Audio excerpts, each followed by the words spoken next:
খুব সাবধানে পা ফেল সোনালি। আহা, তোর ছটফটের স্বভাবটা কবেই যাবে বাপু? শাশুড়ি মা একটু আদরে স্বরে বকা দিলেন ওকে। শাশুড়ি নয়, মামনি বলে ডাকে সোনালি অর্কর মাকে। বিয়ের পরের দিন থেকে ছোটোখাটো বিষয়ে মামনির সাথে মতবিরোধ হলেও সেভাবে ঝগড়া কোনোদিন হয়নি সোনালির। আসলে সোনালি খুব বেশি তর্ক করা পছন্দ করে না। সামান্য ভুল চোখ দেখলেও না দেখার ভানি করে থাকে। তাই সোনালি সকলের কাছে খুব বাধ্য মেয়ে বা বাধ্য বৌমা। মামনি যেদিন থেকে শুনেছে অর্ক বাবা হবে আর উনি ঠাকুমা, সেই দিন থেকে তো সোনালির ওপর নিষেধাজ্ঞা বেড়ে গেছে।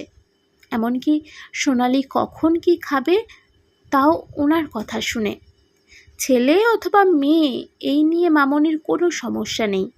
ওনার কেবল একটাই কথা, বংশের প্রথম সন্তান, ওনার প্রথম ঠাকুমার ডাক শোনানোর মানুষটা যেন সুস্থ সবল হয়। বাবিন মানে অর্কর বাবার সাথে তো এ বাড়িতে ঢোকার প্রথম দিন থেকেই মেয়ে বাবার সম্পর্ক ওর। এই যেমন একটু আগে সোনালি বাবিনকে কানে কানে বলে এলো, মামনি বিকেলের দিকে ছোট কাকিমার বাড়ি গেলে তুমি আর আমি চালতার আচার খাবো। বাবিন হেসে বলল, ওরে পাগলি, বুড়ো হাড়ে টক সইবে কেন? তবে তোর মামনিকে লুকিয়ে আচার খেতে তোকে আমি হেল্প করব। অর্ক তো আগে অফিস ফেরত মার্কেট থেকে সোনালির জন্য চিকেন স্যাতে বা ফিশ ফ্রাই টাইপের স্ন্যাক্স নিয়ে আসতো। এখন তো বাবা হবার আনন্দে সোনালির পেটের মধ্যে পুরো ফ্রুট গার্ডেন বানাবার মতলব এঁটেছে। সত্যনারায়ণ পুজোর মতন এক ব্যাগ করে ফল আনছে আর সোনালিকে সেইগুলো জোর করে খাওয়াচ্ছে মামনি। সন্ধেবেলায় অর্কর কোলে মাথা দিয়ে সোনালি শুয়েছিল। অর্ক মাঝে মাঝেই এক্সাইটেড হয়ে গিয়ে সোনালির পেটে কান রাখছে। বোকাটা জানেও না 4 মাসে কিছুই সেভাবে বোঝা যায় না। বিয়ের পর সম্পূর্ণ নতুন একটা পরিবেশে এসে কী করে যে সকলের সাথে মানিয়ে নেবে সেটাই ছিল সবথেকে আতঙ্কের বিষয় সোনালির কাছে। কিন্তু অর্কদের বাড়িতে এসে সোনালি দেখল সকলেই ওকে মানিয়ে নিচ্ছে। নিজের ভাগ্য দেখেই নিজের গর্ব অনুভব করছে সোনালি।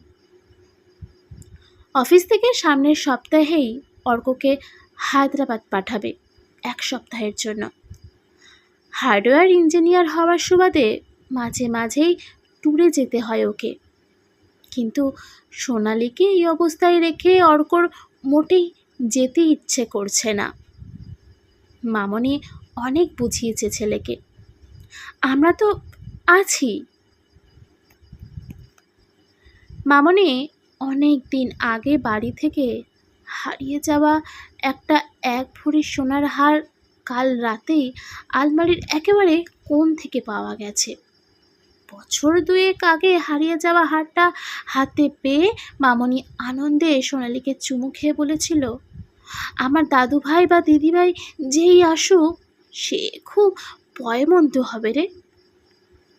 অর্কর ট্রলি ব্যাগটা গোছাতে গোছাতে সোনাই বলল, 7 দিন পর তুমি যখন ফিরবে তখন কিন্তু আমাকে একদিন বাইরে ডিনার করাতে নিয়ে যেতে হবে।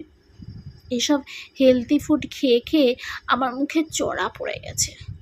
প্রতিদিন রাতে অর্ক নিয়ম করে সোনালির সারা দিনের খাবার দাওয়ার খবর নিচ্ছে। পেন ড্রাইভে 1 গাদা কমেডি মুভি ভরে দিয়ে গেছে। সোনালি যেন কিছুতেই মন খারাপ না হয়। এর মধ্যে একদিন সোনালির বাবা মাও এসেছিল। দেখতে দেখতে কেটে গেল 7 দিন। আজ অর্ক ফিরবে। সোনালির ভীষণ ইচ্ছে করছিল অর্কর ফেভারিট কোনো একটা ডিশ বানাবে, কিন্তু কিছুতেই মামনি ওকে রান্নাঘরে ঢুকতে দেবে না এখন। অর্কর ফ্লাইটে ওঠার আগেই ফোনটা করেছিল। হঠাৎ বাবিন ড্রয়িং রুম থেকে চিৎকার করে উঠল।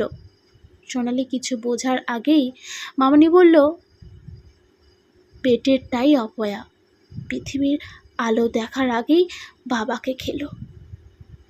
মামনি পাগলের মতন কী সব বলছে? অর্কর কলকাতাগামী প্লেনটা ক্র্যাশ করেছে। মৃতের তালিকা এখনো দেয়নি। সোনালির ভাবার ক্ষমতা প্রায় শেষ। মামনি সোনালির পেটের একটা দুটো কিল মেরে বলল, মেরে ফেল এটাকে, আমার ছেলেকে খেয়েছে ও, অপয়া, অলক্ষণে। কোকিয়ে উঠেছিল 4 মাসের অন্তঃসত্ত্বা সোনালি। ভিতরে থেকে ফোনটাও বোধহয় বলে উঠেছিল, ওটা অ্যাক্সিডেন্ট, আমি নিরপরাধ। তারপর ঠিক কি হয়েছিল সোনালির আর জানা নেই। শুধু যখন চোখ খুলেছিল তখনও নার্সিংহোমের বেডে। চোখের সামনে অর্ককে দাঁড়িয়ে থাকতে দেখেও মনে হচ্ছিল এটা শুধুই ওর স্বপ্ন। বাবিন হাত জোর করে ক্ষমা চাইছে সোনালির কাছে। উনি যে নিউজে প্লেন ক্র্যাশের খবর দেখেছিলেন সেটা অর্কর ফ্লাইটে ছিল না, ওটা ছিল আরও ঘন্টাখানেক পরের ফ্লাইট। একপাশে মামনি দাঁড়িয়ে আছে, সোনালির বাবা মা কাঁদো কাঁদো মুখে কোণের দিকে দাঁড়িয়ে রয়েছে। অর্ক মাথায় হাত বোলাচ্ছিল। অর্ক বেঁচে আছে দেখে সোনালির বন্ধ হয়ে থাকা নিঃশ্বাসটাও বেরিয়ে এলো। অজ্ঞান হয়ে গিয়েছিল সোনালি। ভয় পেয়ে ওরা ওকে নার্সিংহোমে নিয়ে এসেছে। ক্লান্ত অথচ ধীর গলায় সোনালি নিজের বাবাকে কাছে ডাকল। এই প্রথম সোনালি নিজের মতামত জানালো, বাবা, আমি তোমার সঙ্গে বাড়ি ফিরতে চাই। আমি চাই না আমার সন্তান অর্কদের বাড়িতে জন্মাক। মামনি বলল, আমাকে ক্ষমা করে দে। সোনালি তখন স্থির স্বরে বলল, মামনি, আজ যদি অর্ক ফিরে না আসতো তাহলে কিন্তু এই সন্তান সারাটা জীবন অপয়া বলেই পরিচিত হতো। যে প্লেনটা ক্র্যাশ হয়েছে তাতেও কিন্তু অনেক প্যাসেঞ্জার ছিল। হয়তো সেখানে কোনো গর্ভবতীর স্বামী ছিল না। তাহলে কার দোষে ওটা ক্র্যাশ হলো বলো তো? সবাই নিশ্চুপ চোখে তাকিয়ে আছে সদা শান্ত মেয়ে সোনালির দিকে। আমি আমার সন্তানকে পৃথিবীর আলো দেখাবো, পয়া অপয়া তকমা ছাড়াই। অর্ক বলল, তুমি সত্যি ও বাড়ি চলে যাবে?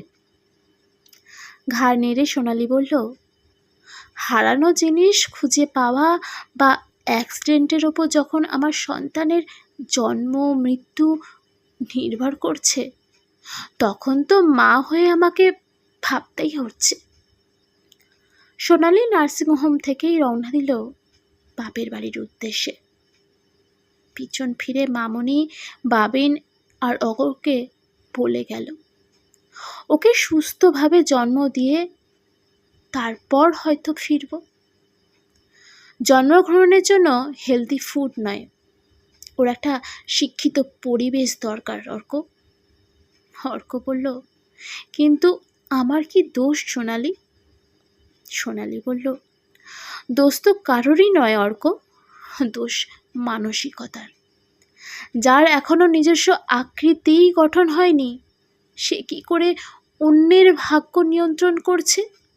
একটা আকৃতিবিহীন ভ্রূণ কি করে পয়া অপয়া বিচারের মানদণ্ড হতে পারে?